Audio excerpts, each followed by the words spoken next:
So, too, while we're still fighting in the courts, Mayor Eric Adams, who has about a month and a half left before Zoran Mamdani replaces him in New York City, he has started a process to reinstate fired unvaccinated workers. He's not going to give us back pay, but he is going to reinstate us without signing a legal waiver. You see this. Yes, unvaxxed NYC teachers and principals can be reinstated to work without signing a legal waiver. There was some confusion if this applied to teachers and educators. It does. If you want to be reinstated, if you even think you want to be reinstated, send an email to the following gigantic email address. If you can write it down, here it is: NYCPS Service Return 2025 at schools.nyc.gov. See if you can get that one. One more time: NYCPS Service Return 2025 at schools.nyc.gov. I'm going to be publishing this at teachersforchoice.substack.com, along with the email addresses to send for firefighters, cops, and sanitation workers. We have those email addresses now. I'm just confirming them. We'll put them up.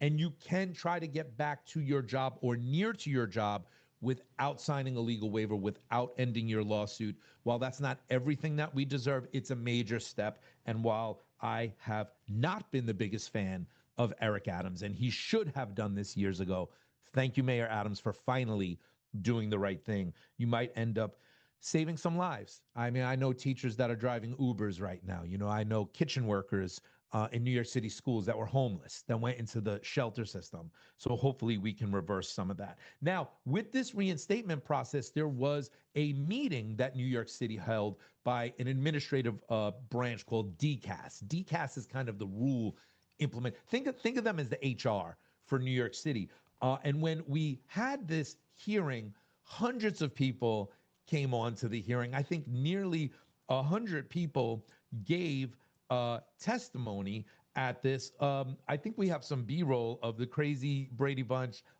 Zoom meeting of what it looked like and how it was going on. But we did have hundreds of people here. There you see the administrators and such. What was really nice to see was the president of the firefighters union in New York City, Andy Ansborough, came on and gave testimony in full-throated support of unvaccinated firefighters who lost their jobs because they did not give the they did not get the COVID vaccine. I don't think we see a picture of his face on this, but we are going to hear Andy's voice. Let's show that testimony. Thank you. I'm Andrew Ansborough, the president of the Uniform Firefighter Association. The UFA represents the ranks of firefighter, fire marshals, and the Marine titles, who are among the most dedicated public servants that kept the city functioning through the most difficult days of the COVID-19 pandemic at personal risk, great personal risk to themselves when personal protection wasn't always available. We continue to show up for work and do our jobs, and never let the city down or the city's residents. The UFA supports the addition of Rule 628, which would ensure the reinstatement of UFA members and other city employees that were wrongfully terminated after having previously placed on involuntary unpaid leave because they had refused to be coerced into compliance with the city's COVID-19 mandate, which was imposed during the emergency period. While it was intended as a public health measure, the city's COVID-19 vaccine mandate created unfair and unequal consequential choices for the workforce.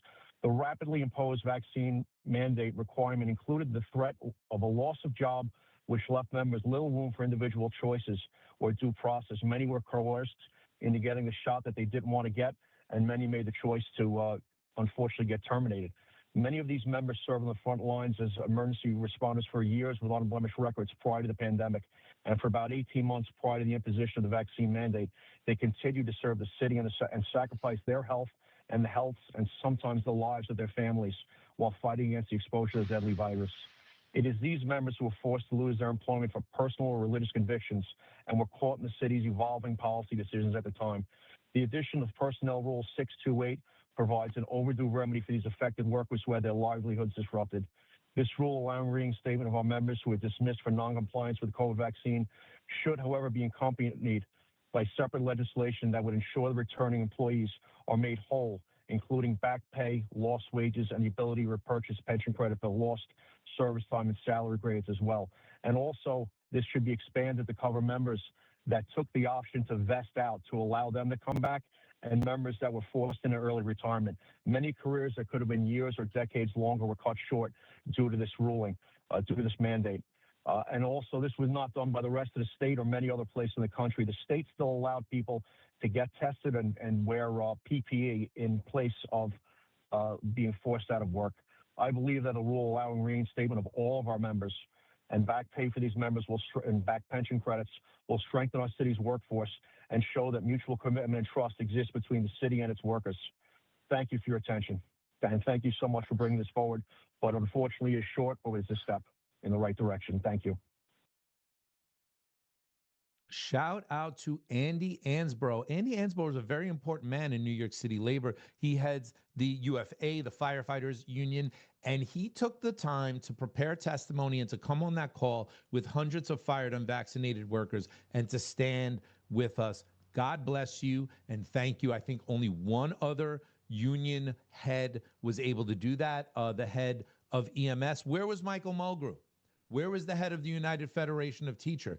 You had over 100 teachers on that call, dozens of them giving testimony. Nothing from Michael Mulgrew. Speaking of teachers, I want to show a brief testimony from a friend of mine who gave testimony at this online hearing. Her name is Akila Norris. She was a teacher for over 20 years in the same building, fired because she didn't get the COVID shot. Let's hear from Akila. We haven't had any pay since October 4th of 2021. That's the educators, at least. And right now I'm a little bit nervous because I'm trying not to be emotional. I'm trying to just stick to the program, which is the actual bill that's at hand. However, my life has been impacted in ways that I can't even express. Going from having no pay from October 4th, 2021, and being an educator of 21 years, not thinking that the city would do anything like this. I worked at the same school at PS 158 all of those years because I loved it. I loved it, and my identity was so wrapped around being a teacher.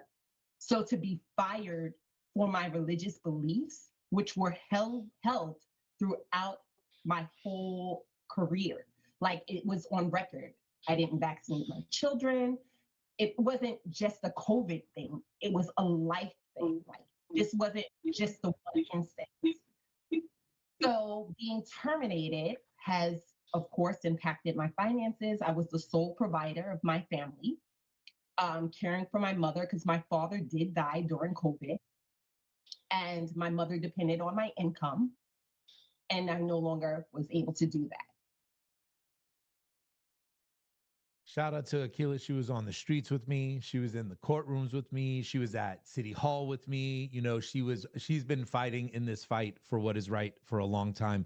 And she made, you know, huge sacrifices, as so many of us did. Stay tuned. We're going to have more information on the court case at the Supreme Court, on the reinstatement process of fired unvaccinated workers, and how you, if this impacts you as someone who lost your job in New York City, we're going to have all the emails for you. We're going to have a public service announcement of what you need to do later in the week and at the beginning of next week, because I think the deadline is December 5th for just sending in an email.